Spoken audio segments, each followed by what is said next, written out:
ഒരിക്കൽ പ്രേമം എന്ന് പറയുന്ന ഒരു സിനിമ ഇറങ്ങിയപ്പോൾ അതിലെ കഥാപാത്രങ്ങളെ പോലെ കറുത്ത ഷർട്ടിട്ട ചെറുപ്പക്കാരുണ്ടായിരുന്നു.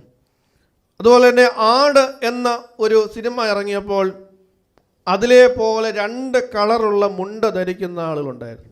പാൻറ്റിൽ ഒരു 5-6 കീഴ്ത്തെങ്കിലും കാണും.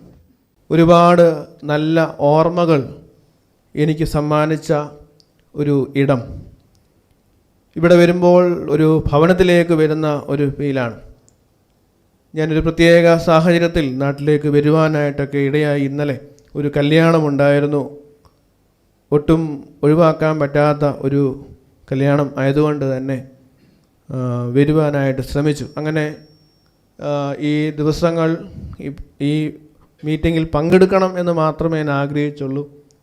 ഒന്ന് ആരാധനയിൽ പങ്കെടുക്കണമെന്ന് മാത്രം അല്ല. അപ്പോൾ ഞാൻ രാജാനോട് പറഞ്ഞു, ഇങ്ങനെ ഞാൻ വരുന്നുണ്ടെന്ന് പറഞ്ഞപ്പോൾ രാജാൻ പറഞ്ഞു, എന്നാൽ വചന ശുശ്രൂഷയും കൂടെ നിർവഹിക്കുമോ എന്ന് ചോദിച്ചു.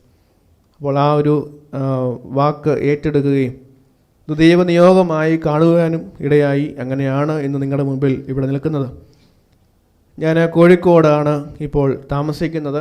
കോഴിക്കോട് പുലിക്കയം ഇമ്മാനുവൽ മാർത്തോമ ചർച്ച്, കാട്ടിപ്പോയിൽ കർമ്മയിൽ മാർത്തോമ ചർച്ച് എന്ന 2 ഇടവകകളുടെ വികാരിയായിട്ട് ഈ നാളുകളിൽ ശുശ്രൂഷ ചെയ്തു വരുന്നു. ദൈവം ഈ നാളുകളിൽ ഞങ്ങളെ കുടുംബമായി എന്നോടൊപ്പം എൻ്റെ സഹധർമ്മിണി ആൻസി കടന്നിട്ടുണ്ട്.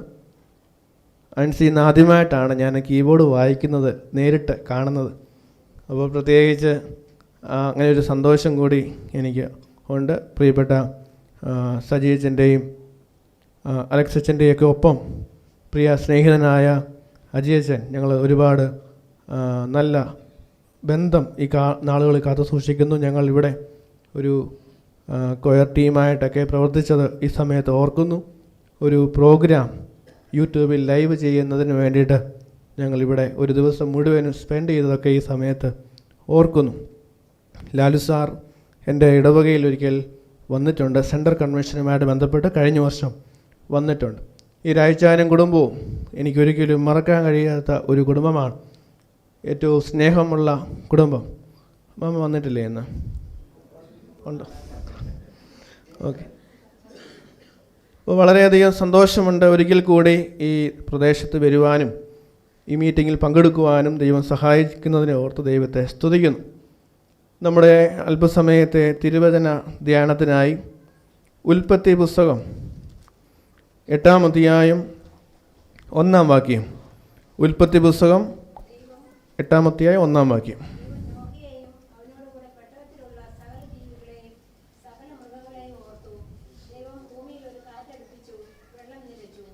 പ്രാർത്ഥിക്കാം. ദൈവമായ കർത്താവേ, നിൻ്റെ വചനം കേൾക്കുവാനായി ഞങ്ങൾ ഒരുങ്ങുന്നു.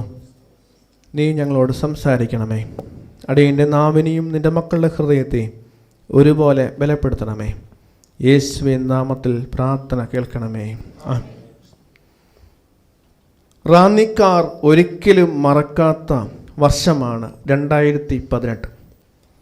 കേരളത്തിൽ ഉയർന്ന അളവിൽ മഴ പെയ്യുകയും മലയോര മേഖലകളിൽ ഉരുൾപൊട്ടലുകൾ ഉണ്ടാവുകയും ചരിത്രത്തിൽ ആദ്യമായി 54 അണക്കെട്ടുകളിൽ 35 എണ്ണവും തുറന്നുവിടുകയും ചെയ്തതിൻ്റെയും അതിൻ്റെ ഫലമായി കേരളം ഒരു വലിയ പ്രളയത്തിന് സാക്ഷ്യം വഹിച്ചതായ ഒരു വർഷമായിരുന്നു 2018.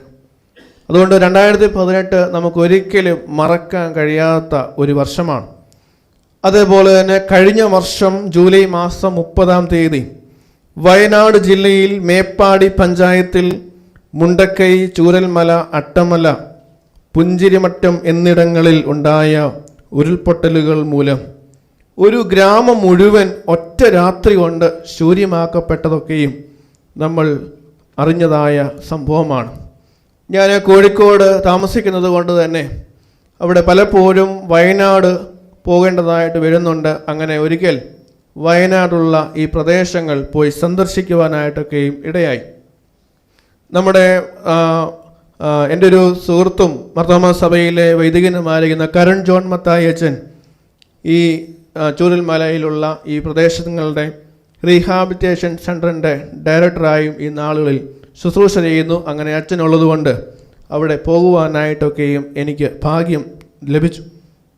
അപ്പോൾ അവിടെ പോകുന്നതിന് മുൻപ് ഞാൻ ആ ചൂരൽമലയിൽ മുൻപുണ്ടായിരുന്ന വീഡിയോസൊക്കെ യൂട്യൂബിൽ കണ്ടതിന് ശേഷമാണ് അവിടെ പോകുന്നത്. ആ യൂട്യൂബിൽ കണ്ട സ്ഥലവും ഈ സ്ഥലവും തമ്മിൽ ഒരുപാട് വ്യത്യാസമുള്ളതായിട്ട് കാണുവാൻ സാധിച്ചു. 150-ലധികം ഭവനങ്ങൾ ഉണ്ടായിരുന്ന ഒരു ദേശം, ഒരു ഗ്രാമം, എല്ലാം കല്ലുകളും മണ്ണുകളും മാത്രം നിറഞ്ഞ ഒരു അനുഭവത്തിൽ കാണുകയാണ്. അവിടെ പോയപ്പോൾ മനസ്സിൽ നിറഞ്ഞു നിന്ന ഒരു ഓർമ്മകൾ ഉള്ള ശബ്ദം നീതു എന്ന് പറയുന്ന ഒരു പെൺകുട്ടിയുടെ ശബ്ദമാണ്. അവൾ രാത്രി ഡ്യൂട്ടി കഴിഞ്ഞ് ഭവനത്തിൽ വന്നപ്പോൾ അവിടെ ഉണ്ടായിരുന്ന ആളുകളെല്ലാം ഈ പ്രളയത്തിൽ നിന്ന് രക്ഷപ്പെടുത്തുന്നതിന് വേണ്ടി അവൾ ശ്രമിച്ചു. ലാസ്റ്റിൽ അവൾ മരണത്തിന് കീഴ്പ്പെടുകയും ചെയ്തു. നീതുവിൻ്റെ ഭവനമൊക്കെയും അന്ന് കാണുവാനായിട്ടൊക്കെയും ഇടയായി. വളരെയധികം വേദനയുളവാക്കിയ ഒരു നൊമ്പരപ്പെടുത്തുന്ന ഓർമ്മകൾ ഉള്ള ഈ ജൂലൈ മാസത്തിൽ ഇന്ന് ഈ പ്രദേശത്ത് വരുമ്പോൾ ആ വയനാട് ചൂരൽമലയിൽ ഉണ്ടായിരുന്ന ആ പ്രിയപ്പെട്ടവരെയൊക്കെയും ഈ സമയത്ത് ഓർക്കുകയും പ്രകൃതിയോട് കരുണ ചെയ്യണമേ എന്ന് ദൈവത്തോട് അപേക്ഷിക്കുകയും ചെയ്യുന്നു. ലോകം കണ്ടിട്ടുള്ളതിൽ വെച്ച് ഏറ്റവും വലിയ പ്രളയം നടന്നത് നോഹയുടെ കാലത്തായിരുന്നു. അപ്രതീക്ഷിതമായ സമയത്ത് പ്രളയം ഉണ്ടാകുകയും ആ പ്രളയത്തിൽ നിന്നും വളരെ അത്ഭുതകരമായി ഒരു കുടുംബത്തെ സംരക്ഷിക്കുക, പ്രളയത്തിന് ശേഷം തുടർന്ന് ജീവിക്കാനുള്ള സാഹചര്യങ്ങളെ ആ കുടുംബത്തിന് ഒരുക്കി നൽകുക, വളരെ അപ്രതീക്ഷിതമായ സംഭവങ്ങളാണ് ഉൽപ്പത്തി പുസ്തകം 6, 7, 8, 9 അധ്യായങ്ങളിൽ നാം കാണുന്നത്. നമ്മുടെ പ്രതീക്ഷയ്ക്കും സങ്കല്പങ്ങൾക്കും അപ്പുറമാണ് ദൈവത്തിൻ്റെ നടത്തിപ്പ്.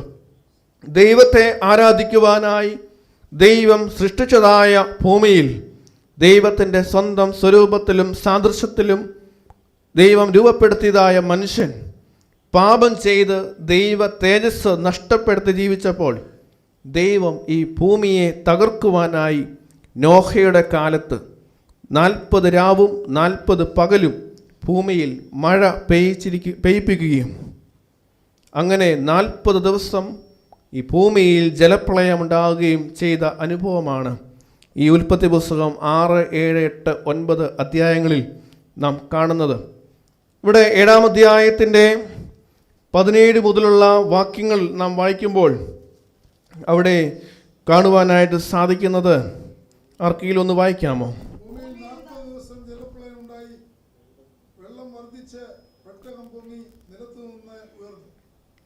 ഭൂമിയിൽ 40 സംവത്സരം പ്രളയമുണ്ടാകുന്നതിനെ കുറിച്ചാണ് ഈ കാണുന്നത്. 40 ദിവസം ജലപ്രളയമുണ്ടായി, വെള്ളം വർദ്ധിച്ചു, പെട്ടകം പൊങ്ങി, നിലത്തു നിന്ന് ഉയർന്നു എന്ന് ഇവിടെ കാണുവാനായിട്ട് സാധിക്കുകയാണ്.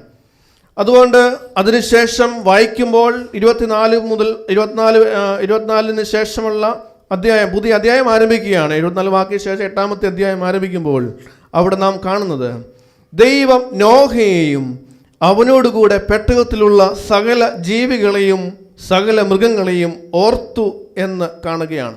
ദൈവം നോഹയെ ഓർത്തു.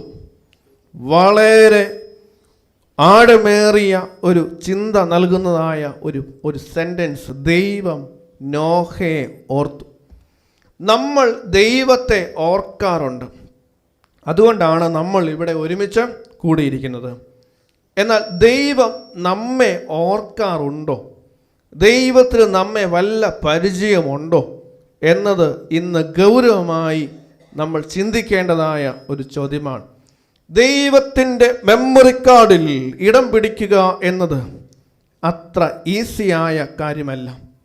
ദൈവം ഓർത്തു എന്ന് വേദപുസ്തകത്തിൽ രേഖപ്പെടുത്തിയിരിക്കുന്ന ചില വ്യക്തികളുണ്ട്. ഒന്ന്, ദൈവം അബ്രഹാമിനെ ഓർത്തു എന്ന് ഉൽപ്പത്തി പുസ്തകം 19-ാം അധ്യായത്തിൽ നാം വായിക്കുന്നുണ്ട്.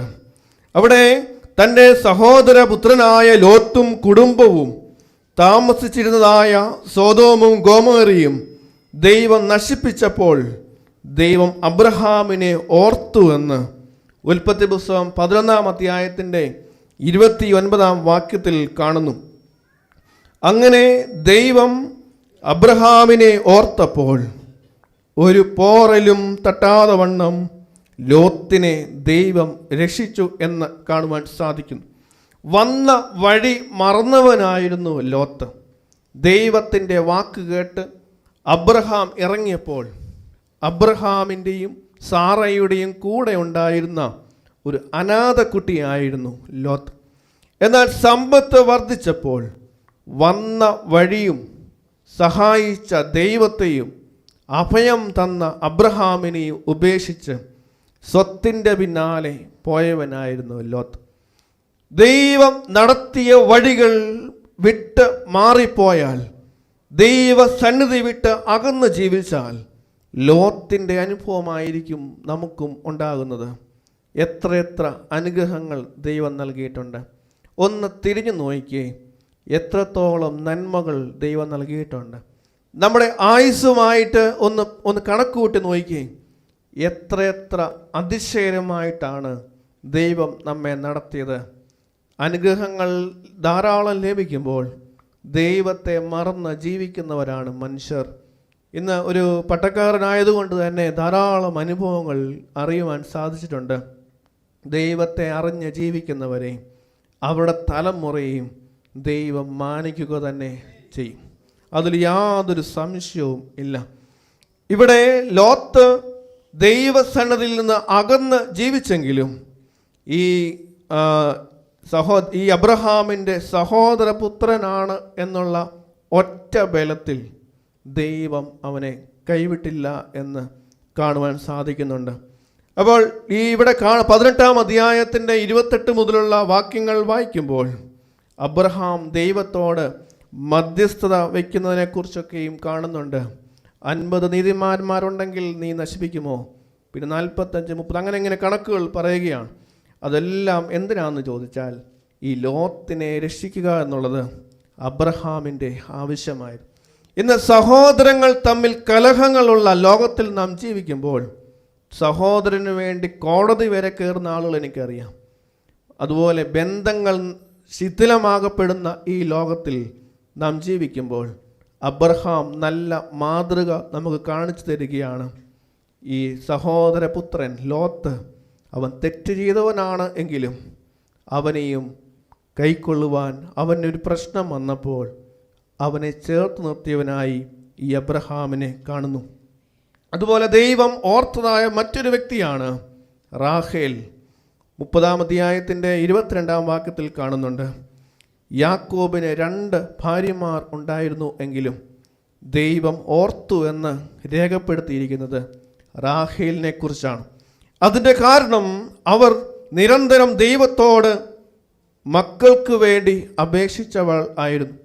അപ്പോൾ നിരന്തരം ദൈവസന്നിധിയിൽ അപേക്ഷകൾ കഴിക്കുന്ന ആളുകളെ ദൈവം ഓർക്കുന്നുണ്ട് എന്നത് ഇവിടെ ഒരു തെളിവായി കാണുവാൻ സാധിക്കുന്നു. ദൈവം റാഹേലിനെ ഓർത്തപ്പോൾ അവളുടെ അടഞ്ഞ ഗർഭത്തെ തുറന്നു. പ്രിയമുള്ളവരെ, ഇന്ന് ധാരാളം പ്രാർത്ഥനാ വിഷയങ്ങൾ നമ്മൾ ദൈവസന്നിധിയിൽ വെച്ചിട്ടുണ്ട്. കുഞ്ഞുങ്ങളില്ലാത്തവർക്ക് വേണ്ടി നമ്മൾ പ്രാർത്ഥിച്ചിട്ടുണ്ട്. പ്രിയമുള്ളവരെ, നിരന്തരമായ പ്രാർത്ഥന, ദൈവസന്നിധിയിൽ നമ്മളിങ്ങനെ നിരന്തരം ഒരു വിഷയം തന്നെ പ്രാർത്ഥിച്ചുകൊണ്ടിരിക്കുമ്പോൾ ദൈവം അതിന് മറുപടി നൽകും. ഇവിടെ റാഹേലിൻ്റെ ഗർഭത്തെ ദൈവം തുറക്കുകയാണ്. പ്രിയമുള്ളവരെ, അടഞ്ഞിരിക്കുന്ന പല വാതിലുകളും നമ്മുടെ ജീവിതങ്ങളിൽ ഉണ്ടാവാം. ഏത് അടഞ്ഞ വാതിലുകളും തുറക്കുവാൻ ദൈവത്തിന് മാത്രമേ സാധിക്കത്തുള്ളൂ. അടഞ്ഞ വാതിൽ തുറക്കുന്നതിനെക്കുറിച്ച് നമ്മൾ കണ്ടതാണ് 2018 അല്ലേ. വെള്ളം നിറഞ്ഞ ഭവനങ്ങളിലൊക്കെ അടഞ്ഞു പോയപ്പോൾ വെള്ളത്തിൻ്റെ പ്രഷർ കാരണം കതകൾ തുറക്കാൻ വളരെ പ്രയാസപ്പെട്ട അനുഭവങ്ങൾ ഉണ്ടായിട്ടുണ്ട്. റാന്നിക്കാർക്ക് വളരെയധികം പരിചയമുള്ള അനുഭവമാണല്ലോ. അതുകൊണ്ട് അടഞ്ഞ വാതിലുകൾ തുറക്കുവാൻ ദൈവത്തിന് മാത്രമേ സാധിക്കുകയുള്ളൂ. ദൈവം റാഹേലിനെ ഓർത്തു, ദൈവം ഹന്നയെ ഓർത്തുവെന്ന് 1 ശമൂവേൽ 1-ാം അധ്യായം 19-ാമത്തെ വാക്യത്തിൽ കാണുന്നു. എൽക്കാനയുടെ 2 ഭാര്യമാരിൽ ഹന്ന മക്കളില്ലാത്തവർ. അവൾ നിരന്തരം ദൈവസന്നിധിയിൽ പ്രാർത്ഥിച്ചവളാണ്. ദേവാലയത്തിൽ മാത്രം സമയം സ്പെൻഡ് ചെയ്തവളാണ്. അവൾ ഭവനത്തിൽ വളരെയധികം ഒറ്റപ്പെട്ട് ജീവിച്ചവളാണ്. അവളെ ദൈവം ഓർത്തു, അവൾക്ക് മകനെ നൽകി ശമൂവേൽ പ്രവാചകനായി വളർന്നു. ദൈവത്തിന് ഒന്നും അസാധ്യമല്ല. ഇന്ന് വായിച്ചതായ 8-ാമത്തെ അധ്യായത്തിൻ്റെ 1-ാം വാക്യത്തിൽ നാം വായിച്ചു, ദൈവം നോഹയെയും അവനോടുകൂടെ പെട്ടകത്തിലുള്ള സകല ജീവികളെയും സകല മൃഗങ്ങളെയും ഓർത്തു. ദൈവം ഓർത്തിട്ടുണ്ടെങ്കിൽ ദൈവം നമ്മെ മറന്നിട്ടില്ല എന്നതിൻ്റെ തെളിവാണ് ദൈവം ഓർക്കുക എന്ന് പറയുന്നത്. അതുകൊണ്ടാണ് ഞാൻ ആദ്യമേ പറഞ്ഞത്, ദൈവത്തിൻ്റെ മെമ്മറി കാർഡിൽ ഇടം നേടുക എന്ന് പറയുന്നത് അത്ര എളുപ്പമുള്ള കാര്യമല്ല. എന്തുകൊണ്ടാണ് ദൈവം നോഹയെ ഓർത്തത്? ആരാണ് നോഹ? അതാണ് ഇന്ന് നമ്മൾ ധ്യാനിക്കുവാനായിട്ട് പോകുന്നത്. ഉൽപ്പത്തി പുസ്തകം 5-ാം അധ്യായത്തിൽ ആദാമിൻ്റെ വംശപാരമ്പര്യം നൽകിയതിന് ശേഷം, അതിൻ്റെ ഒരു ചരിത്ര വിവരണങ്ങൾക്കൊക്കെ ശേഷം 28-29 വാക്യങ്ങളിൽ നാം നോഹയെക്കുറിച്ച് കാണുന്നുണ്ട്. ഒന്ന് വായിക്കാമോ? ഉൽപ്പത്തി പുസ്തകം 5-ാം അധ്യായം 28-29 വാക്യങ്ങൾ. ലാമേക്കിന് 182 വയസ്സായപ്പോൾ അവനൊരു മകനെ ജനിപ്പിച്ചു. യഹോവ ശപിച്ച ഭൂമിയിൽ നമ്മുടെ പ്രവൃത്തിയിലും നമ്മുടെ കൈകളുടെ പ്രവൃത്തിയിലും ഇവൻ നമ്മെ ആശ്വസിപ്പിക്കുമെന്ന് പറഞ്ഞ് അവന് നോഹ എന്ന പേരിട്ടു. യഹോവ ശപിച്ചതായ ഭൂമിയിൽ നമ്മുടെ പ്രവൃത്തിയിലും നമ്മുടെ കൈകളുടെ പ്രയത്നത്തിലും ഇവൻ നമ്മെ ആശ്വസിപ്പിക്കുമെന്ന് പറഞ്ഞ് ഇവന് നോഹ എന്ന പേരിട്ടു. ദൈവം നമ്മെ ഓരോരുത്തരെയും ഈ ഭൂമിയിൽ ജീവിക്കുവാൻ ആരോഗ്യവും ആയുസ്സും നൽകിയത് നമ്മുടെ മാത്രം സുഖത്തിന് വേണ്ടിയല്ല. നമ്മൾ സുഖകരമായി മനോഹരമായ ഭവനങ്ങളിൽ ജീവിക്കുമ്പോൾ ഭവനങ്ങളില്ലാത്ത ധാരാളം ആളുകൾ നമ്മുടെ ചുറ്റുപാടുകളിൽ ഉണ്ട്. നമ്മൾ സന്തോഷത്തോടെ മക്കളുമായിട്ട് ഒരുമിച്ച് ജീവിക്കുമ്പോൾ മക്കളുടെ സ്നേഹം കൊതിക്കുന്ന ധാരാളം മാതാപിതാക്കൾ നമ്മുടെ ചുറ്റുപാടുകളിലുണ്ട്. അതുപോലെ മക്കളെ ഓർത്ത് ഭാരപ്പെടുന്ന ഒരു സമൂഹം ജീവിക്കുന്നുണ്ട്. പ്രിയമുള്ളവരെ, മക്കൾ ദൈവം നൽകിയ ദാനമാണ്. ഞാൻ അടിവാരത്തിനൊക്കെ അടുത്താണ് താമസിക്കുന്നത്. അവിടെ എപ്പോഴും മാധ്യമങ്ങളിൽ നിറഞ്ഞു നിൽക്കുന്ന ഒരു സ്ഥലമാണ് അടിവാരം, താമരശ്ശേരി. നിങ്ങൾക്ക് കേട്ടിട്ടുണ്ടാവും. ധാരാളം കുറ്റകൃത്യങ്ങൾ നടക്കുന്ന ഇടമാണ്. ലഹരി മാഫിയകളുടെ ഇടമാണ് ഒരു ഇടം. ആ പ്രദേശങ്ങൾ, അവിടെ ഞാൻ എൻ്റെ പള്ളിയിൽ എൻ്റെ ഇടവാംഗമായിരിക്കുന്ന ഒരു കുട്ടി, അവനും MDMA-യുമായിട്ട് അറസ്റ്റിലായിട്ടുണ്ട്. ഫെബ്രുവരി മാസത്തിൽ ഞാൻ അവനെക്കുറിച്ച് മനസ്സിലാക്കിയപ്പോൾ ഒരു 8-9 വർഷക്കാലമായി അവനെ ഒറ്റപ്പെടുത്തിയിരിക്കുകയായിരുന്നു എല്ലാവരും.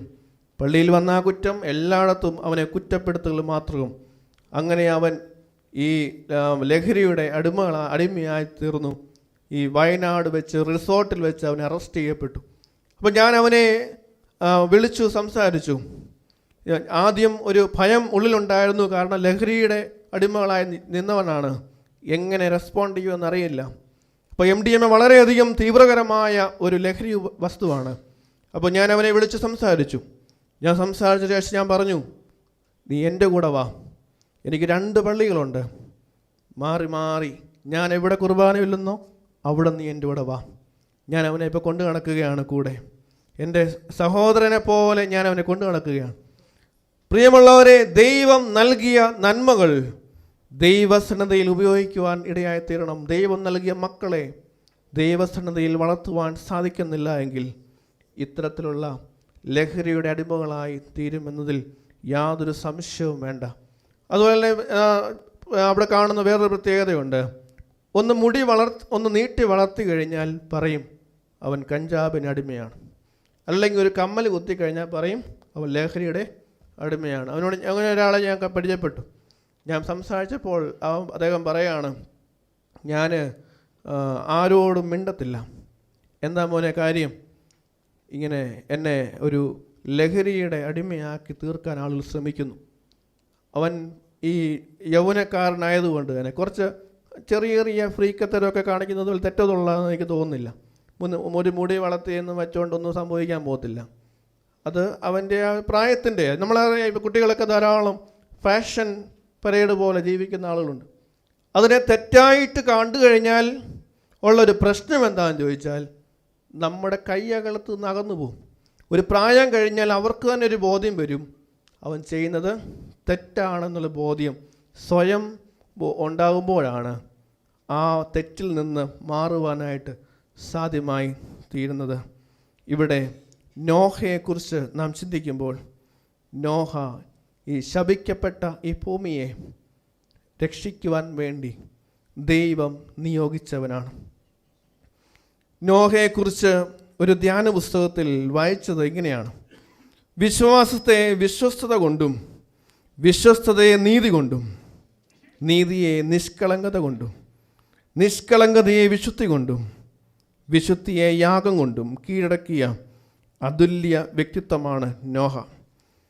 വിശ്വാസത്തെ വിശ്വസ്തത കൊണ്ടും, വിശ്വസ്തതയെ നീതി കൊണ്ടും, നീതിയെ നിഷ്കളങ്കത കൊണ്ടും, നിഷ്കളങ്കതയെ വിശുദ്ധി കൊണ്ടും, വിശുദ്ധിയെ യാഗം കൊണ്ടും കീഴടക്കിയ അതുല്യ വ്യക്തിത്വമാണ് നോഹ. ദൈവസന്നദ്ധയിൽ വിശുദ്ധിയോടെ ജീവിച്ച് വിജയിച്ച ഒരു വ്യക്തിയുടെ പേരാണ് നോഹ. അതുപോലെ ഈ ലോകത്തിലെ ഏറ്റവും വലിയ പ്രളയ ദുരന്തത്തിന് സാക്ഷിയായി തീരുകയും ആ പ്രളയത്തിൽ നിന്ന് അത്ഭുതകരമായി രക്ഷപ്പെടുകയും ചെയ്ത ഒരു ധീരനായ ഒരു വ്യക്തി കൂടിയാണ് നോഹ. നോഹ എന്ന പേരിൻ്റെ അർത്ഥം ആശ്വാസം, വിശ്രമം എന്നിവയാണ്. അപൂർവമായ ഒരു പേരാണ് നോഹ. നോഹ എന്ന പേരുള്ള അങ്ങനെ ആരെയും ഞാനിതുവരെ കണ്ടിട്ടില്ല. അങ്ങനെ ആരെങ്കിലും ഉണ്ടോ? നിങ്ങളുടെ മക്കളോ കൊച്ചുമക്കളോ അങ്ങനെ ആരെങ്കിലും ഉണ്ടെങ്കിൽ ഒന്ന് പരിചയപ്പെടുത്തി തരണം. അപ്പോൾ നോഹ എന്ന പേരിടാൻ പലർക്കും ഭയമാണ്.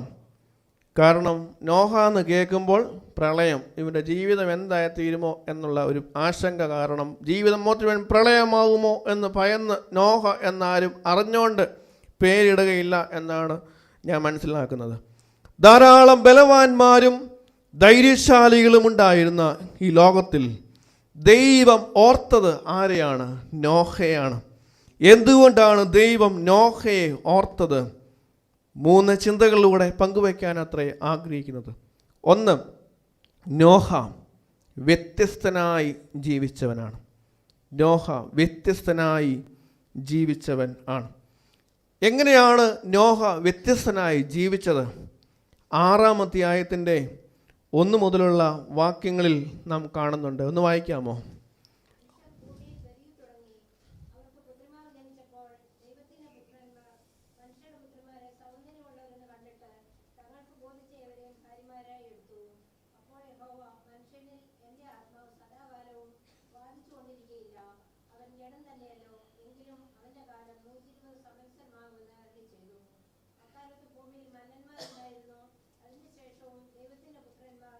പുത്രിമാരുടെ അടുക്കൽ ചെന്നിട്ട് അവർ മക്കളെ പ്രസവിച്ചു. ഇവരാകുന്നു പുരാതന കാലത്തെ വീരന്മാർ, കീർത്തിപ്പെട്ട പുരുഷന്മാർ തന്നെ. ഭൂമിയിൽ മനുഷ്യൻ്റെ ദുഷ്ടത വലിയതെന്നും അവൻ്റെ ഹൃദയവിചാരങ്ങളുടെ നിരൂപണമൊക്കെയും എല്ലായ്പ്പോഴും ദോഷമുള്ളതെത്രയെന്നും യഹോവ കണ്ടു. താൻ ഭൂമിയിൽ മനുഷ്യനെ ഉണ്ടാക്കിക്കൊണ്ട് യഹോവ അനുതപിച്ചു. അത് അവൻ്റെ ഹൃദയത്തിന് ദുഃഖമായി. ഞാൻ സൃഷ്ടിച്ചിട്ടുള്ള മനുഷ്യനെ ഭൂമിയിൽ നിന്ന് നശിപ്പിച്ചു കളയും. മനുഷ്യനെയും മൃഗത്തെയും ഇടജാതിയെയും ആകാശത്തിലെ പക്ഷികളെയും തന്നെ അവയെ ഉണ്ടാക്കിക്കൊണ്ട് ഞാൻ അനുതപിക്കുന്നു എന്ന് യഹോവ അരുളിച്ചെയ്തു. എന്നാൽ നോഹയ്ക്ക് യഹോവയുടെ കൃപ ലഭിച്ചു. വഷളത്വം നിറഞ്ഞതായ ഭൂമിയിൽ യഹോവയുടെ കൃപ ലഭിച്ചവനാണ് നോഹ. നമ്മൾ പഴയ നിയമത്തിൽ കൃപ ലഭിച്ചവനെന്ന് അങ്ങനെ ശ്രദ്ധിച്ചിട്ടില്ല. പുതിയ നിയമത്തിലാണെങ്കിൽ കൃപ ലഭിച്ചവൾ ആരാണെന്ന് ചോദിച്ചാൽ നമ്മൾ പറയും മറിയ എന്ന് പറയും. പഴയ നിയമത്തിൽ കൃപ ലഭിച്ചവൻ എന്ന് പറയുന്നത് നോഹയെക്കുറിച്ചാണ്. വഷളത്വം നിറഞ്ഞതായ ലോകത്തിൽ, അധപ്പതിച്ച ലോകത്തിൽ വ്യത്യസ്തനായി ജീവിച്ചവനാണ് നോഹ. അതുകൊണ്ട് നോഹയ്ക്ക് ദൈവത്തിൻ്റെ കൃപ ലഭിച്ചു. ഇവിടെ പറയുന്നത് 6-7 വാക്യങ്ങളിൽ നാം വായിച്ചത് ഇങ്ങനെയാണ്: താൻ ഭൂമിയിൽ മനുഷ്യനെ ഉണ്ടാക്കുകൊണ്ട് യഹോവ അനുതപിച്ചു. ഭൂമിയിൽ മനുഷ്യനെ ഉണ്ടാക്കിയത് കൊണ്ട് യഹോവ അനുതപിക്കുക. ഓർത്തു നോക്കിയേ, ആ ഒരു ഫീലിംഗ്, ദൈവത്തിൻ്റെ ഒരു ഫീലിംഗ് കണ്ടോ? ദൈവം എത്ര ഓമനിച്ച് വളർത്തുവാൻ ആയിട്ട് ആഗ്രഹിച്ച് സൃഷ്ടിച്ചതാണ് ഈ മനുഷ്യനെ. ദൈവത്തെ ആരാധിക്കുക എന്നുള്ള ഒറ്റ ഉദ്ദേശത്തോടുകൂടെ ഒരു പ്രപഞ്ചത്തെ രൂപപ്പെടുത്തി ഭൂമിയെ സൃഷ്ടിക്കുന്നു, ജീവജാലങ്ങളെ സൃഷ്ടിക്കുന്നു, മനുഷ്യനെ സൃഷ്ടിക്കുകയാണ് തൻ്റെ സ്വരൂപത്തിലും സാദൃശ്യത്തിലും. ആ മനുഷ്യൻ പാപം ചെയ്ത് ദൈവ തേജസ് നഷ്ടപ്പെടുത്തി ഈ ലോകത്തിൻ്റെതായ രീതിയിൽ ജീവിച്ചപ്പോൾ ദൈവം അവനെ സൃഷ്ടിച്ചു പോയല്ലോ എന്ന് കരുതി അനുതപിക്കുകയാണ്. അങ്ങനെയുള്ള സാഹചര്യത്തിൽ അവനെ വീണ്ടെടുക്കുവാൻ വേണ്ടിയിട്ട് ദൈവം നോഹയ്ക്ക് കൃപ നൽകുകയാണ്. ഇവിടെ നോഹയെക്കുറിച്ച് ഇവിടെ 9-ാമത്തെ വാക്യത്തിൽ വായിക്കുന്ന ഇങ്ങനെയാണ്: നോഹ നീതിമാനും തൻ്റെ തലമുറയിൽ നിഷ്കളങ്കരുമായിരുന്നു. നോഹ ദൈവത്തോട് കൂടെ നടന്നു. ദൈവത്തോട് കൂടെ നടക്കുക, നിഷ്കളങ്കനായി ജീവിക്കുക, നീതിയോടെ ജീവിക്കുക എല്ലാവർക്കും കഴിയുന്ന കാര്യമല്ല. ചിലർക്ക് നീതി മാത്രം ഉണ്ടാവും, ചിലർ നിഷ്കളങ്കർ മാത്രം ആയിരിക്കും, ചിലർ ദൈവത്തോട് ചേർന്ന് മാത്രം നടക്കും. ഈ മൂന്നും ഒരേപോലെ വന്നത് ആർക്കാണെന്ന് ചോദിച്ചാൽ നോഹയ്ക്കാണ്. ഇവിടെ അനീതി നിറഞ്ഞതായ ലോകത്തിൽ നീതിയുടെ ശബ്ദമായി തീർന്നവനാണ് നോഹ. നിഷ്കളങ്കമായി ജീവിക്കുക എന്ന് പറഞ്ഞാൽ പാപമായിട്ടങ്ങ് ജീവിക്കണം എന്നല്ല. പാപമായിട്ട് ജീവിച്ചു കഴിഞ്ഞാൽ എന്താ സംഭവിക്കുക? നമ്മൾ എല്ലാവർക്കും അടിമകളായി തീരും. പ്രാവിനെ പോലെ കളങ്കമില്ലാത്ത മനസ്സ്, പാമ്പിനെ പോലെ ബുദ്ധിയുള്ള മനസ്സ്. ഇതാണ് ദൈവം നമ്മെക്കുറിച്ച് പറയുന്നത്. ദൈവസന്നിധിയിൽ നീതിയോടെ ജീവിച്ചവനാണ് നോഹ. നിഷ്കളങ്കനായി ജീവിച്ചവനാണ് നോഹ. ദൈവത്തോട് കൂടെ നടന്നവനാണ് നോഹ. അങ്ങനെയുള്ള നോഹയെ ദൈവം ഓർത്തു. തകർന്ന ലോകത്തിൽ തളരാതെ സാക്ഷ്യത്തോടെ ജീവിച്ചവനാണ് നോഹ. ഇന്ന് ഒഴുക്കിനോട് ചേർന്ന് ഒഴുകി പോകുവാനാണ് നമ്മളെല്ലാവരും ആഗ്രഹിക്കുന്നത്. എന്നാൽ ഒഴുക്കിനെതിരെ സംസാരിക്കുവാനോ ഒഴുക്കിനെതിരെ സഞ്ചരിക്കുവാനോ സാധ്യമാകാത്ത ലോകം. ഇന്ന് അനീതികൾക്കെതിരെ ശബ്ദിച്ചു കഴിഞ്ഞാൽ ഈ രാജ്യം അവരെ ഒറ്റപ്പെടുത്തും. കൂടെ ഒരു മനുഷ്യൻ പോലും ഉണ്ടാവത്തില്ല. ഭവനത്തിൽ പോലും നമ്മളൊന്ന് ചിന്തിച്ച് നോക്കിയേ. നീതിയോടെ സത്യം സംസാരിച്ചു കഴിഞ്ഞാൽ കുടുംബാംഗങ്ങൾ പോലും പറയും ഇവൻ പോക്കാം, അല്ലേ? ശരിയല്ലേ? അനുഭവമുള്ള ആരോ പറഞ്ഞെന്ന് തോന്നുന്നു.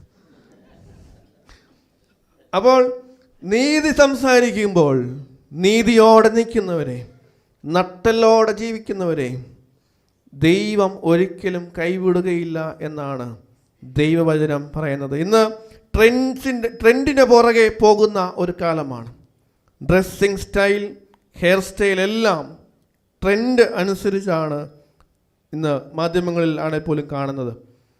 അതുപോലെ തന്നെ യൗവനക്കാർ കൂടുതലും സിനിമകളെ അനുകരിക്കുന്നവരാണ്.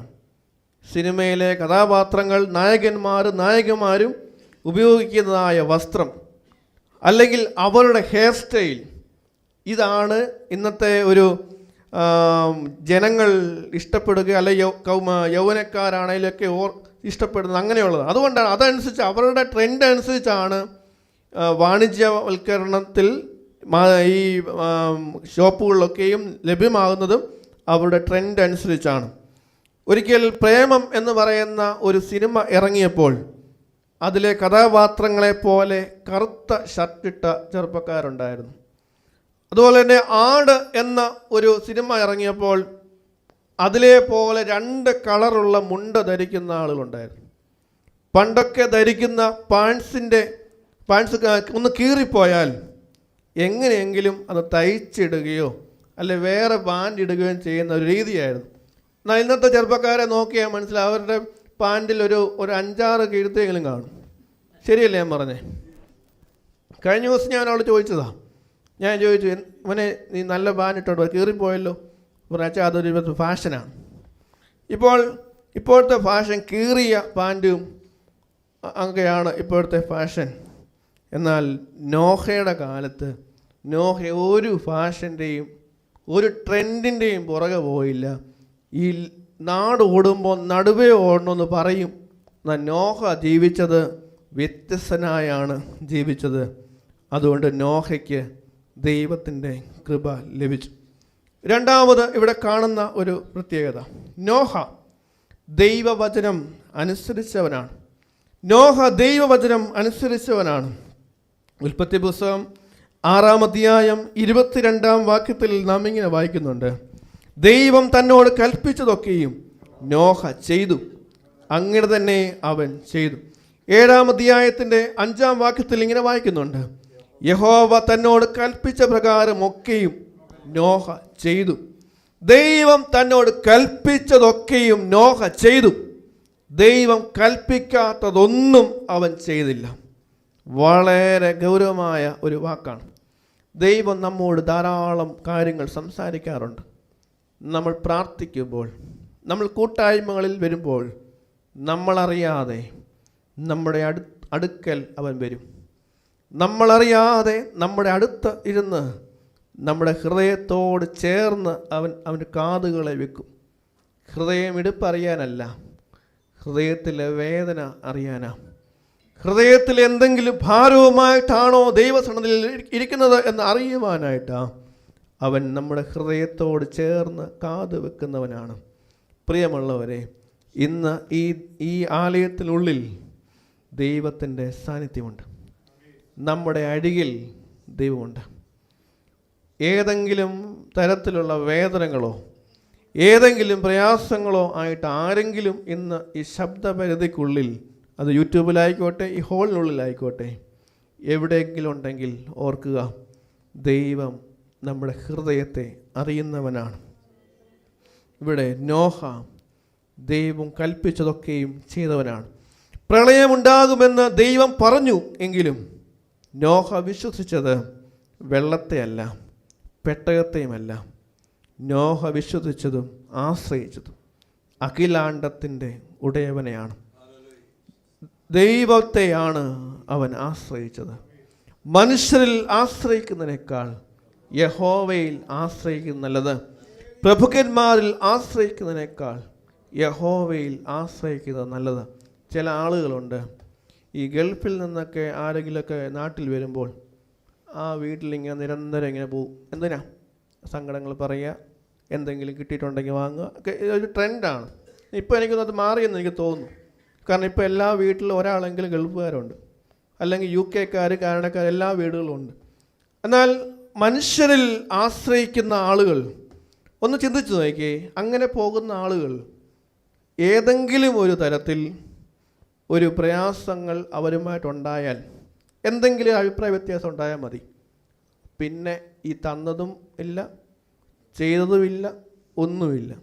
അവരെക്കുറിച്ച് തന്നെ മോശമായിട്ട് തന്നെ പറഞ്ഞുകൊണ്ട് നടക്കും. ഇതൊരു പ്രകൃതി നിയമമാണെന്നാണ് എൻ്റെ വിശ്വാസം.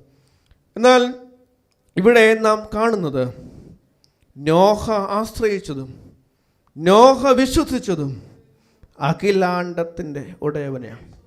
ഞാൻ എൻ്റെ ചെറുപ്പത്തിൽ ഇങ്ങനെ, എൻ്റെ ഫാദർ ഡ്രൈവറാണ്. ഇപ്പോൾ ഒരു ഡ്രൈവറാണ്, അന്നും ഡ്രൈവറാണ്. ഇപ്പം ദുബൈയിലാണെന്ന് മാത്രമേ ഉള്ളൂ. അന്ന് ടാക്സി ഡ്രൈവറാണ്. അന്ന് ഗൾഫുകാരുടെ ഓട്ടോ ഒക്കെ കിട്ടും.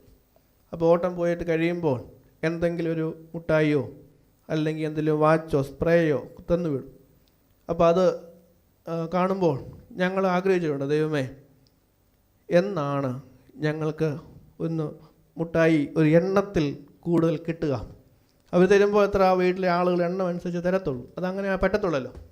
ഞങ്ങൾ ദൈവമേ എങ്ങനെയാണ് സാധിക്കുക?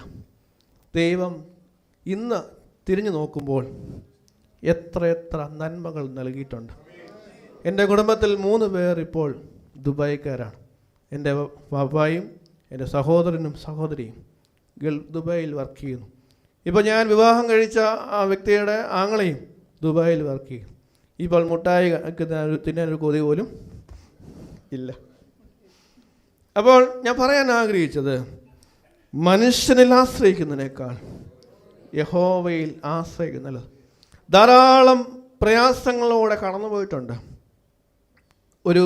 ഒരു ദിവസം ഒരു ടാക്സി ഡ്രൈവറിൻ്റെ ജീവിതം നിങ്ങൾക്ക് ഊഹിക്കാവുന്നതേ ഉള്ളൂ. ഇന്നിപ്പം മൊബൈൽ വഴി ആപ്പും ഒക്കെ ഉള്ളതുകൊണ്ട് വീട്ടിൽ ഇരുന്നാൽ ജോലി കിട്ടും, എന്നാൽ ഓട്ടം കിട്ടും. എന്നാൽ അന്ന് അങ്ങനെയല്ല. ആ ടാക്സി സ്റ്റാൻഡിൽ രാവിലെ പോകണം. അവിടെ നിന്ന് ഒരു ദിവസം മുഴുവനും അവിടെ കാത്തിരുന്നെങ്കിലേ ഉള്ളൂ വല്ല ഓട്ടവും അന്ന് അരി വാങ്ങിക്കാനുള്ളത് എന്തെങ്കിലും കിട്ടത്തുള്ളൂ. അങ്ങനെ ആ അരി വാങ്ങിക്കാൻ കിട്ടിക്കഴിഞ്ഞാൽ അതുകൊണ്ട് വീട്ടിലെ വണ്ടിയുടെ പെട്രോൾ അടിക്കണം. എല്ലാം കഴിഞ്ഞ് വരുമ്പോഴത്തേന് മിച്ചം കുറച്ച് പൈസ കൊണ്ട് വീട്ടിൽ വരും. ഒരു സേവിങ്ങും കിട്ടത്തില്ല. പിറ്റേ ദിവസം രാവിലെ അതിൽ നിന്നായിരിക്കും വീട്ടിലെ മീനോ എല്ലാം വന്നു കഴിഞ്ഞാൽ അമ്മയ്ക്ക് എടുത്ത് കൊടുക്കുന്നതും അതിൽ നിന്നായിരിക്കും. അതാ കാലഘട്ടം. എന്നാൽ ഇപ്പോൾ ദൈവം എത്രത്തോളം അനുഗ്രഹിച്ചു. അന്ന് എന്നോട് എൻ്റെ പിതാവ് പറഞ്ഞൊരു കാര്യമേ ഉള്ളൂ, ദൈവസന്നിധിയിൽ പരാതി പറയരുത്. ദൈവത്തെ ആരാധിക്കുവാനും ദൈവസന്നിധി പ്രാർത്ഥിക്കാനും മാത്രം സമയം സ്പെൻഡ് ചെയ്യണം. ദൈവം നടത്തിക്കോളും എന്ന് പറഞ്ഞു. അതാണ് എനിക്ക് തന്നിട്ടുള്ള ഏറ്റവും വലിയ ഒരു ഉപദേശം. അതുപോലെ തന്നെ എത്ര തിരക്കുകളുണ്ടെങ്കിലും ഞായറാഴ്ച ദിവസം ഉണ്ടെങ്കിൽ എൻ്റെ പിതാവ് ഞങ്ങളെ കൊണ്ട് പള്ളിയിൽ പോകും. പള്ളി ആരാധന മുടക്കിയിട്ടുള്ള ഒരു കാര്യമില്ല. അതുകൊണ്ട് ഇന്ന് സജീവച്ചൻ ഓർമ്മിച്ചോ പറയാം, അവരൊക്കെ ഒന്നിച്ച് ഒരു കാലഘട്ടങ്ങളിൽ പ്രവർത്തിച്ചവരാണ്.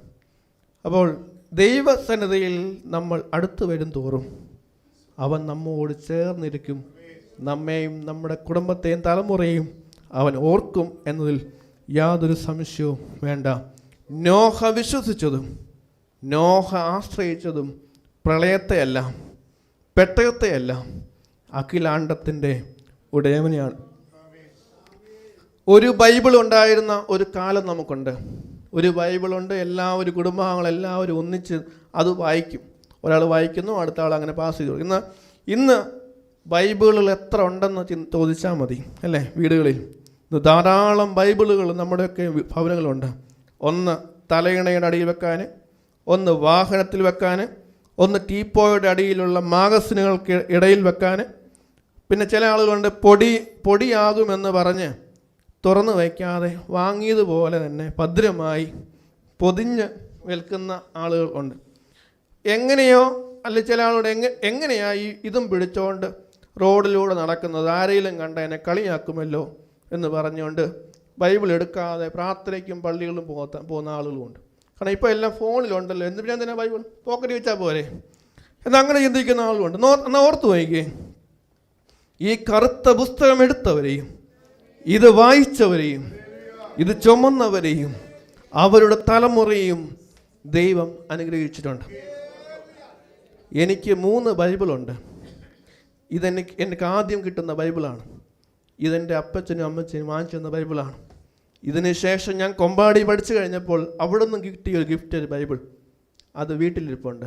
പട്ടം കിട്ടിയപ്പം കിട്ടിയ ബൈബിളും ഉണ്ട്. കശീഷ പട്ടം കിട്ടിയ അതും ഞാൻ വായിച്ചിട്ടില്ല.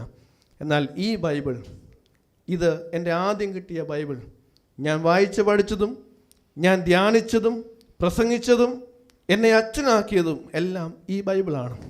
അതുകൊണ്ട് ജീവിതാവസാനം വരെയും ഇതെൻ്റെ നെഞ്ചോട് ചേർന്ന് ഉണ്ടാവും. തൊട്ട് പ്രിയമുള്ളവരെ, ഈ വേദപുസ്തകം വായിക്കുന്നവരെയും ഇത് ധ്യാനിക്കുന്നവരെയും ഇത് ചുമന്നവരെയും മാനിക്കുന്ന ഒരു ദൈവം ഉണ്ട്. മൂന്നാമത് ഇവിടെ കാണുന്ന ഒരു പ്രത്യേകത, നോഹ എല്ലാവരെയും സ്നേഹിച്ചവനാണ്. നോഹ എല്ലാവരെയും സ്നേഹിച്ചവനാണ്. നോഹയ്ക്ക് പ്രളയത്തിൽ നിന്നും രക്ഷപ്പെടാൻ ഒരു അവസരം ദൈവം നൽകിയപ്പോൾ അവൾ തനിച്ച് രക്ഷപ്പെടാൻ തയ്യാറായില്ല. അവൻ ആദ്യം ഒരു അനൗൺസ്മെൻറ്റ് നടത്തി. ആർക്കെങ്കിലും രക്ഷപ്പെടാൻ താല്പര്യമുണ്ടെങ്കിൽ വന്ന് കയറിക്കോളുവാൻ പറഞ്ഞ് ഒരു അനൗൺസ്മെൻറ്റ് നടത്തി. അങ്ങനെ അവൻ്റെ വാക്ക് കേട്ട് വന്നവരെല്ലാവരും രക്ഷപ്പെട്ടു. അല്ലാത്തവരവിടെ വെള്ളത്തിനകത്ത് അകപ്പെട്ടു പോയി. ഇതിനകത്ത് മനസ്സിലാവുന്നൊരു കാര്യം, ഈ നോഹ എല്ലാവരെയും സ്നേഹിച്ചവനാണ്. ദൈവം ഒരു അനുഗ്രഹം അവന് നൽകിയപ്പോൾ അവൻ ആ അനുഗ്രഹം സ്വയം ഏറ്റെടുക്കാൻ മാത്രമല്ല ശ്രമിച്ചത്, അത് എല്ലാവരെയും ഉൾക്കൊള്ളിക്കുവാനായിട്ടാണ് ശ്രമിച്ചത്. ഇന്ന് ധാരാളം ആളുകൾ ഇന്ന് ഈ മലബാറിൻ്റെ ഭാഗത്തൊക്കെ ഏക്കർ കണക്കിന് സ്ഥലമുണ്ട്. ഇവിടെ നമ്മൾ 10ഉം 5ഉം സെൻറ്റ് എന്നൊക്കെ പറയുമ്പോൾ അവിടുത്തെ സ്ഥലത്തിന് ആളുകൾ പറയും ഞങ്ങൾക്ക് ഒരു 2 ഏക്കറേ ഉള്ളൂ, അല്ലെ 10 ഏക്കറേ ഉള്ളൂ, അതാ പറയുന്നത്. എന്നാൽ ഈ ഏക്കറുകളുടെ അളവുകൾ ഇങ്ങനെ കൂട്ടി പോവാം. ഈ 10 ഏക്കർ ഉള്ളവൻ പിന്നെയും വാങ്ങിച്ചുകൊണ്ടിരിക്കും, ഇനി കൂട്ടിക്കൊണ്ടിരിക്കും. എന്നാൽ ഭവനമില്ലാത്ത ഒരു വ്യക്തിക്ക് ഒരു 10 സെൻറ്റ് സ്ഥലമെങ്കിലും കൊടുക്കാൻ കഴിയുന്നുണ്ടോ എന്നത് ഒരു ഗൗരവമായി ചിന്തിക്കേണ്ട ഒരു കാര്യമാണ്. ഇത് ഞാൻ യൂട്യൂബ് ലൈവ് ആയതുകൊണ്ട് കേൾക്കുന്നവരെല്ലാം കേട്ടോട്ടെ എന്നുകൊണ്ട് പറഞ്ഞതാണ്. ഇതിൻ്റെ പേര് ചിലപ്പോൾ എന്തെങ്കിലുമൊക്കെ സംഭവിച്ചു പോയേക്കാം, പറഞ്ഞു എന്ന് കരുതി. പക്ഷേ ഈ വേദപുസ്തകത്തിന് മുൻപിൽ നിൽക്കുമ്പോൾ എനിക്കാരെയും ഭയമില്ല. എൻ്റെ ദൈവത്തിൻ്റെ ശബ്ദം, ദൈവത്തിൻ്റെ ദാസനായി ഞാൻ പറയുന്നു എന്ന് മാത്രമേ ഉള്ളൂ. ഭവനമില്ലാത്ത ധാരാളം ആളുകൾ നമ്മുടെയൊക്കെ ചുറ്റുപാടുകളിൽ ഉണ്ട്. ഏക്കറുകളുണ്ടെങ്കിൽ ഒരു 10 സെൻറ്റ് പാവപ്പെട്ടവർ കൊടുത്താൽ ഒന്നും സംഭവിക്കാൻ പോകത്തില്ല. ഞാൻ ശുശ്രൂഷ ചെയ്യുന്ന ഇടവകയിൽ ഞാൻ ചെന്ന സമയത്ത് ഒരു വീട് തകർന്ന് നിൽക്കുന്ന അവസ്ഥയാണ്. ആ ഭവനം അന്ന് ഞാൻ പോയപ്പോൾ എൻ്റെ കണ്ണ് നിറഞ്ഞു പോയ ഒരു അനുഭവം. അവിടുത്തെ അങ്കിളും ആൻറ്റിയും എൻ്റെ അടുത്ത് കരയുകയാണ്, അച്ഛാ ഞങ്ങളെങ്ങനെ താമസിക്കും, എവിടെ താമസിക്കും, എങ്ങനെ പണിയും വീട്. വളരെ ബുദ്ധിമുട്ടുള്ള ഒരു ഭവനം. ആ പിതാവ് തെങ്ങിൽ കയറിയാണ് ജീവിക്കുന്നത്. അപ്പം അങ്ങനത്തെ ഒരു രീതി, ഒരു ഫാമിലിയാണ്. വളരെയധികം പാവപ്പെട്ട ഒരു കുടുംബം. ഞാൻ പറഞ്ഞു ദൈവം നടത്തിക്കോളും എന്ന് പറഞ്ഞു. ഞാൻ പറഞ്ഞു അടുത്ത വർഷം ഈ സമയമാകുമ്പോൾ ദൈവം നിങ്ങൾക്കൊരു ഭവനം തരും. എങ്ങനെ പറഞ്ഞെന്നോ എന്തിനു പറഞ്ഞെന്നോ എനിക്കറിയത്തില്ല. അപ്പോൾ എന്നെ മനസ്സിൽ തോന്നി ഞാൻ അങ്ങ് പറഞ്ഞു. ഈ നവംബർ മാസത്തിൽ ഞാൻ അതിനെ തറക്കല്ലിട്ടപ്പോഴും ചോദിച്ചു, അച്ഛാ എങ്ങനെ അതിന് ബാക്കി? ഞാൻ പറഞ്ഞു ദൈവം തരുമെന്നല്ലേ പറഞ്ഞത്, ദൈവം തരും. അവൻ വാക്ക് പറഞ്ഞാൽ വാറാത്തവനാണ്, അവൻ ആർക്കും കടക്കാരനല്ല. ഞാൻ പറഞ്ഞു ഈ കഴിഞ്ഞ ദിവസം ഞാൻ ഇപ്പോൾ ഞായറാഴ്ച വൈകിട്ട് ആ ഭവനത്തിൻ്റെ പണിതായ ഭവനത്തിൻ്റെ കൂദാശയായിരുന്നു. ദൈവം അത്ഭുതകരമായി ആ ഭവനത്തെ നടത്തി. ആ കുടുംബത്തെ നൽകി. ധാരാളം ആളുകൾ അവരെ സഹായിച്ചു. ധാരാളം ആളുകൾ അവർക്ക് വേണ്ടിയിട്ട് ഉള്ള സഹായങ്ങളൊക്കെയും ചെയ്തു കൊടുത്തു. വിദേശത്തുള്ളവരും നാട്ടിലുള്ളവരും ധാരാളം ആളുകൾ അവർക്ക് വേണ്ടിയിട്ട് അവരോട് ചേർന്ന് നിന്നു. അവരെ ഭവനത്തിൽ താമസിക്കുവാനായിട്ട് ആഗ്രഹിച്ചു. എൻ്റെ അമ്മ എന്നോടൊപ്പം അന്നുണ്ടായിരുന്നു. എന്നോട് പറഞ്ഞു, മോനെ നിൻ്റെ സമയത്തെങ്കിലും ഇവർക്ക് വീട് വെച്ച് കൊടുക്കണം. ഞാൻ പറഞ്ഞു അമ്മ എങ്ങനെയാ അത്? അമ്മ പറഞ്ഞു ദൈവം നടത്തിക്കോളും എന്ന് പറഞ്ഞു. ഞാൻ എൻ്റെ വിവാഹം കഴിഞ്ഞ് അന്ന് വൈകിട്ട് ഞാനിവിടെ നിങ്ങൾ ഭവനത്തിൽ ഇരുന്നപ്പോൾ എനിക്കിങ്ങനെ ഫോൺ കോൾ വന്നുകൊണ്ടിരിക്കുക. എന്തിനാണെന്ന് ചോദിച്ചാൽ ഈ കോൺട്രാക്ടർമാർ വിളിക്കുക, പൈസ കൊടുക്കണം, എന്ത് ചെയ്യും? വളരെയധികം ഞാൻ ടെൻഷൻ എടുത്തു. ഞാൻ അറിയാവുന്ന അച്ഛന്മാരടുത്തെല്ലാം ആ സമയത്ത് വിളിക്കുകയാണ്. പ്രതീക്ഷകൾ പല വാതിൽ മുട്ടുകയാണ്. എന്നാൽ ഒരു കാര്യം പറയട്ടെ, അന്ന് അവിടെ അവരുടെ കോൺട്രാക്ടറായിട്ട് നിന്ന ആ വ്യക്തി ഒത്തിരി പൈസ കുറച്ചാണ് അവർക്ക് വേണ്ടി ചെയ്തു കൊടുത്തത്. എന്നാൽ അന്നേരമൊക്കെ പലരും ചിന്തിച്ചിട്ടുണ്ടാകും, ഇദ്ദേഹത്തിന് നഷ്ടമാകില്ലേ എന്ന് ചിന്തിച്ചിട്ടുണ്ടാവും. പക്ഷേ ഞാനിപ്പോൾ മനസ്സിലാക്കുന്നത് അദ്ദേഹത്തിന് ഇപ്പോൾ തിരക്കുകളോടെ തിരക്കാണ്. ധാരാളം വർക്കുകൾ പല സ്ഥലങ്ങളിലായിട്ട് അദ്ദേഹം പിടിക്കുകയാണ്. ദൈവസന്നിധിയിൽ നാം നൽകിയാൽ, നമ്മൾ സമർപ്പിച്ചാൽ ദൈവം നമ്മെ അതിശയകരമായി നടത്തും. ലോകത്തിൻ്റെ ബുദ്ധിയല്ല ദൈവത്തിൻ്റെ ബുദ്ധി. ലോകം ചിന്തിക്കുന്നത് പോലെയല്ല ദൈവം ചിന്തിക്കുന്നത്. ലോകത്തിന് മുൻപിൽ ഇതൊക്കെയും ചെയ്താൽ അവൻ വലിയ പത്രാസുകാരാന്ന് കാണിക്കാൻ വേണ്ടിയിട്ടാന്നൊക്കെ പറയും. എന്നാൽ ഓർക്കുക, ദൈവം ചിന്തിക്കുന്നത്, ദൈവം കാണുന്നത് നമ്മുടെ പേര് വളർത്താനോ ഒന്നുമല്ല, സമർപ്പണമാണ്. നാം ചെയ്യുന്നത് ദൈവം കാണുന്നുണ്ട് എന്നത് യാതൊരു മടിയും കൂടാതെ പറയുവാൻ എനിക്ക് സാധിക്കും. ഇന്നത്തെ ആളുകൾ ചിന്തിക്കുന്നത്, ഞാൻ എൻ്റേത്, എനിക്കുള്ളത്, ഞാൻ വളരണം, എൻ്റെ കുഞ്ഞുങ്ങൾ വളരണം ചിന്തിക്കും. ഒന്ന് ചിന്തിച്ചു നോക്കിയേ. ഒരു സമയത്ത് ഇങ്ങനെ ദൈവമേ എൻ്റെ കുഞ്ഞുങ്ങൾക്ക് നല്ല ജോലി നൽകണേ എന്നൊക്കെ പറഞ്ഞ് പ്രാർത്ഥിക്കും. ജോലി നൽകി, ദൈവം പ്രാർത്ഥന കേട്ടു. അവരിപ്പോൾ UK-ലും കാനഡയിലൊക്കെ ആയിരിക്കും ജോലി ചെയ്യുന്നത്. എന്നാൽ മക്കളെ കാണാൻ വേണ്ടിയിട്ട് അവർ വരുന്നുണ്ടോ? പല ഭവനങ്ങളും വലിയ വീടുകളാണെങ്കിലും താമസിക്കാൻ ആളില്ല. ഞാൻ ഇതിന് മുൻപ് കൊയർ ചെയ്ത് കാണുന്ന ഒരാളാണ്. ഈ അച്ഛനതിന് മുമ്പ് അന്ന് ഈ കല്യാണ കൊയറും മരണക്കൊയറൊക്കെ ഉണ്ട്. അപ്പോൾ എന്നെ ഒരു മകൻ ഗൾഫിൽ നിന്ന് വിളിക്കുക. എൻ്റെ ഒരു കൊയറിൻ്റെ റേറ്റ് അറിയാൻ വിളിച്ച അടക്ക കൊയർ. ഈ അമ്മ വെൻറ്റിലേറ്ററിൽ കിടക്കുക ഹോസ്പിറ്റലിൽ. എന്നോട് ചോദിക്കുക, എങ്ങനെയാണ് കൊയറിൻ്റെ റേറ്റ് എങ്ങനെയാണ്, എത്ര രൂപയ്ക്ക് ചെയ്തു തരും? ചോദിക്കും ബാർഗെയിനിങ്. അപ്പം ഞാൻ മനസ്സിലാക്കി പലരോട് വിളിക്കുന്നുണ്ട്. ഈ പന്തലുകാരെ വിളിച്ചു, അതുപോലെ തന്നെ ഈ ജനറേറ്ററുകാരെ, അങ്ങനെ പലരെയും വിളിച്ച് റേറ്റ് ചോദിക്കും. എന്നാൽ അമ്മ മരിച്ചിട്ടില്ല, വെൻറ്റിലേറ്ററിലാണ്. ഏത് നിമിഷം വേണമെങ്കിലും മരിക്കും. മുൻകൂട്ടി ഒന്ന് റേറ്റ് അറിഞ്ഞ് വെച്ചിട്ട് വേണം അവന് നാട്ടിലേക്ക് വരാൻ. ഭയങ്കര കണക്കൂട്ടില്ല. ഒന്ന് ഓർത്ത് നോക്കിക്കേ, മക്കൾക്ക് വേണ്ടി എല്ലാം കരുതി വെച്ച് പട്ടിണി കിടന്ന് വളർത്തി അവരെ ഒരു ജോലിക്ക് വിട്ട് കഴിഞ്ഞപ്പോൾ മക്കൾക്ക് അവരെ കാണാൻ നേരമില്ല. ഇന്ന് വീഡിയോ കോൾ ഉള്ളതുകൊണ്ട് ഓക്കെ അല്ലേ, ബോട്ട് ടീമും വാട്സപ്പും എല്ലാ ആപ്പുകളും ഒക്കെ ഉണ്ട് ഇപ്പം കാണാൻ. എന്നാൽ അടുത്ത് നിന്നാൽ കിട്ടുന്നിടത്തോളം നല്ല സ്നേഹം ഈ ഒരു ആപ്പും തരത്തില്ല. അടുത്ത് നിൽക്കുമ്പോൾ ലഭിക്കുന്ന സന്തോഷം ഒരു സോഷ്യൽ മീഡിയയും തരത്തില്ല. ഞാനിന്ന് കഴിഞ്ഞ ദിവസം എൻ്റെ ബർത്ത്ഡേ ആയിരുന്നു. ഏകദേശം ഒരു 100-നടുത്ത് അല്ല 60 മേളിൽ ആളുകൾ എനിക്ക് വിഷസ് അറിയിച്ചു. എന്നാൽ ഞാൻ നേരിട്ട് ഒന്ന് ഒറ്റയ്ക്ക് പോയി നോക്കട്ടെ, ഇവരാരെങ്കിലും എന്നെ കണ്ട വല്ല വിഷസ് അറിയിക്കൂ? സോഷ്യൽ മീഡിയയിൽ ഇങ്ങനെ ഇരിക്കുന്നത് കൊണ്ട് ഇങ്ങനെ happy birthday dear, happy birthday അച്ഛ അയച്ചുകൊണ്ടിരിക്കും. എന്നാൽ നേരിട്ട് ഞാൻ അടുത്ത് പോയി ആരെങ്കിലും വന്ന് അച്ഛ ഹാപ്പി ബർത്ത്ഡേ അല്ലെ എന്തുകൊണ്ട് സുഖമായിരിക്കുന്നു ചോദിക്കുമോ? ഇന്ന് മുഖാമുഖം കാണുമ്പോൾ മുഖം മാറി നടക്കുന്ന സമൂഹത്തിൽ നാം ജീവിക്കുമ്പോൾ ഓർക്കുക, ഈ ലോകം നാശത്തിലേക്കാണ്.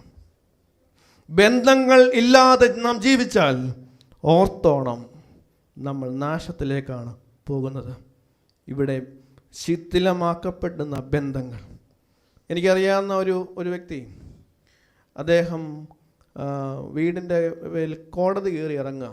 എന്താ കാര്യം? മക്കൾ ചോദിച്ചു പാർട്ടീഷൻ വേണം, ഡിവൈഡ് ചെയ്ത് നൽകണം. അദ്ദേഹത്തിന് വലിയ ഏക്കർ കണക്കിന് സ്ഥലവും കാര്യങ്ങളൊക്കെ ഉള്ളവരാണ്. എന്നാൽ അവർക്കൊരു ലോണിന് ആവശ്യം വേണ്ടിയിട്ട് ഡിവൈഡ് ചെയ്യാൻ വേണ്ടി ചോദിച്ചപ്പോഴാണ് തരത്തില്ല.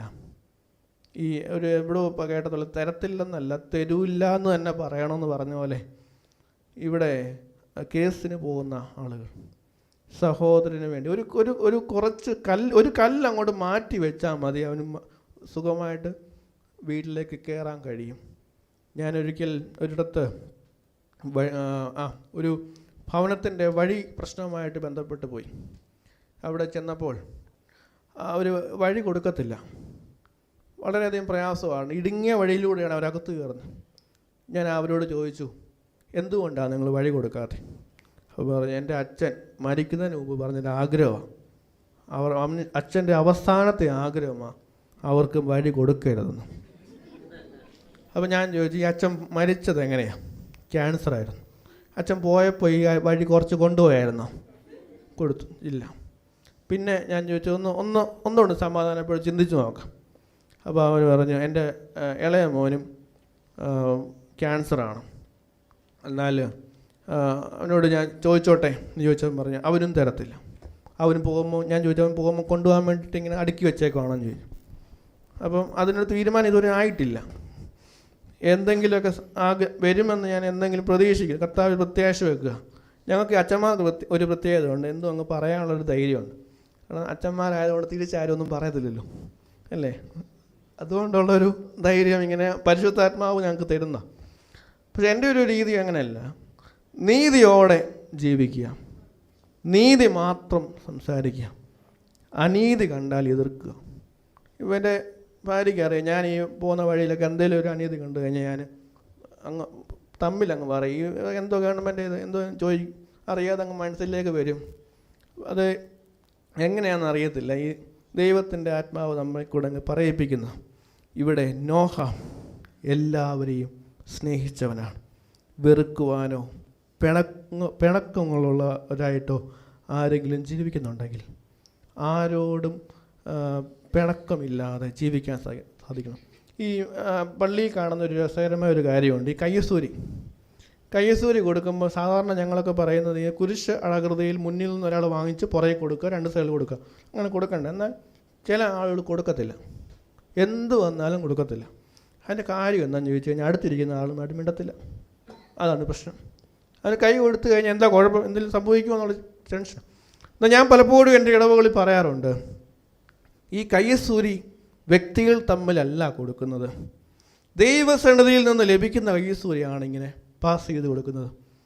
ഇന്ന് ബന്ധങ്ങൾ കുറഞ്ഞുകൊണ്ടിരിക്കുന്ന ഒരു ലോകത്തിൽ നാം ജീവിക്കുമ്പോൾ നോഹ എല്ലാവരെയും സ്നേഹിച്ചവനാണ്. അതുകൊണ്ട് നോഹയും അവനോടുകൂടെ പെട്ടകത്തിലുള്ള സകല ജീവികളെയും സകല മൃഗങ്ങളെയും ദൈവം ഓർത്തു. 3 ചിന്തകളാണ് ഇന്ന് പങ്കുവച്ചത്. 1, നോഹ വ്യത്യസ്തനായി ജീവിച്ചവനാണ്. ഈ ലോകത്തിൽ വ്യത്യസ്തനായി ജീവിക്കുന്നവരെയാണ് ദൈവത്തിന് ആവശ്യം. വ്യത്യസ്തതയില്ലാതെ ജീവിച്ചാൽ ആരും നമ്മെ ഓർക്കുകയില്ല. നമ്മൾ എത്ര മനോഹരമായ രീതിയിൽ ജീവിച്ചാലും മരിച്ചു കഴിഞ്ഞാൽ എന്താ പറയുന്നത്? ശവം. അല്ലെങ്കിൽ ബോഡി എപ്പോൾ വരും, അല്ലെങ്കിൽ പത്രോസ് എപ്പോൾ വരുമെന്ന് ചോദിക്കുമോ ആരെങ്കിലും? ചോദിക്കത്തില്ല. ബോഡി എപ്പോൾ വരും എന്ന്, അല്ലെങ്കിൽ ശവം എപ്പോഴാണ് അടക്കുന്നത്, അങ്ങനല്ല ചോദിക്കുന്നേ. ഓർത്തോ, ജീവിതം ക്ഷണികമാണ്. അടുത്ത നിമിഷം എങ്ങനെയുള്ളതാണ് എന്ന് നമുക്കറിയത്തില്ല. ഞങ്ങൾ പലപ്പോഴും അച്ഛന്മാർ പറയാറുണ്ട്, ഈ ഓരോ വിശുദ്ധ കുർബാന അനുഷ്ഠിക്കുമ്പോൾ ഞങ്ങൾ പ്രാർത്ഥിക്കും, ദൈവമേ, ഒരു പക്ഷേ ഇത് ഞങ്ങളുടെ അവസാനത്തെ കുർബാനയായിരിക്കും, നിൻ്റെ സാന്നിധ്യം ഉണ്ടാകണമേ. പ്രാർത്ഥിക്കും. വിശ്വാസ സമൂഹത്തോട് ഇത് തന്നെ പറയും, നാളെ ഒരു പക്ഷേ നമുക്ക് ആരാധനയെ പങ്കെടുക്കാൻ കഴിഞ്ഞില്ലെന്ന് വരും.